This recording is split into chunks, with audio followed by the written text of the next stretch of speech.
আসসালামু আলাইকুম everyone. SM ডায়েরিসে আপনাদের স্বাগতম আরেকটি রেসিপিতে।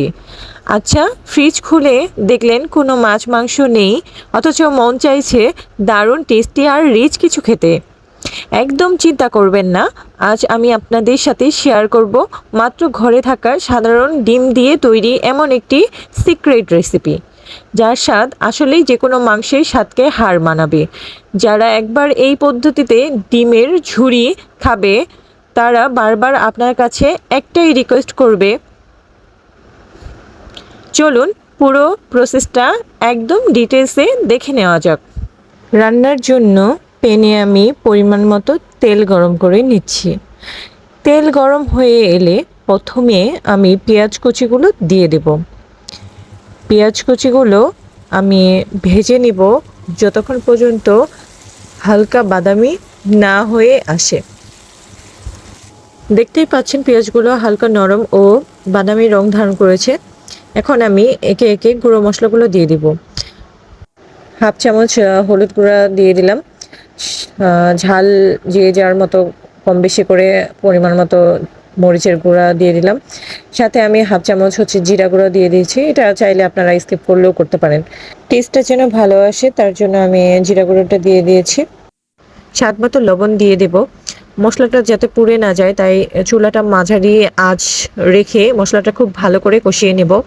মনে রাখবেন, যে কোনো রান্নায় মশলা যত ভালো কষানো হবে রান্নার টেস্ট কিন্তু ততটাই মাংসের কাছাকাছি যাবে।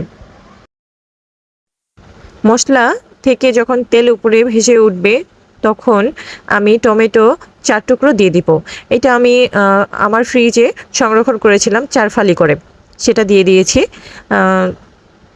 টমেটোগুলো ভালোভাবে নেড়ে ছেড়ে আমি সামান্য পরিমাণ পানি দিয়ে দিব আর 2-3 মিনিটের জন্য ঢেকে দিব, যাতে টমেটো একদম গলে মশলার সাথে মিশে একটা মাখামাখি গ্রেভি তৈরি করে।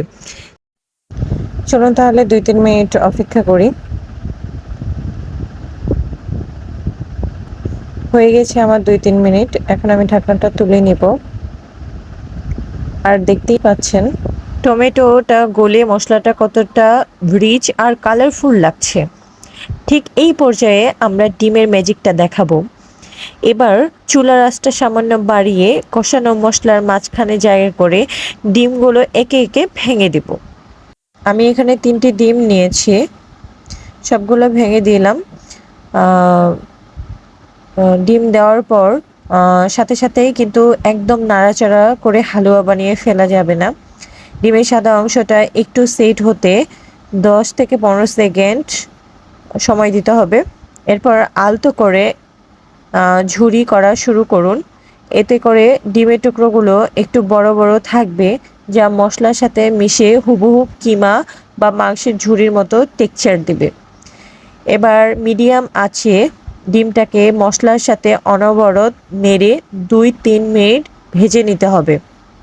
ডিমটা যখন একদম ভাজা ভাজা হয়ে আসবে এবং চারপাশ থেকে তেল ছাড়বে, ততক্ষণ পর্যন্ত আমি এটা ভেজে নিয়েছি। দেখতেই পাচ্ছেন ডিমটা কতটা ভাজা ভাজা হয়ে আসছে আর কতটা কালারফুল হয়েছে, টেক্সচারটাও দারুণ হয়েছে। এখন আমি এটা পরিবেশন করব। বেশ, তৈরি হয়ে গেল আমাদের মাংসের স্বাদকে হার মানানো স্পেশাল ডিমের ঝুরি। দেখলেন তো কত সহজে তৈরি হয়ে গেল একদম ঝরঝরে পারফেক্ট ডিমের ঝুরি।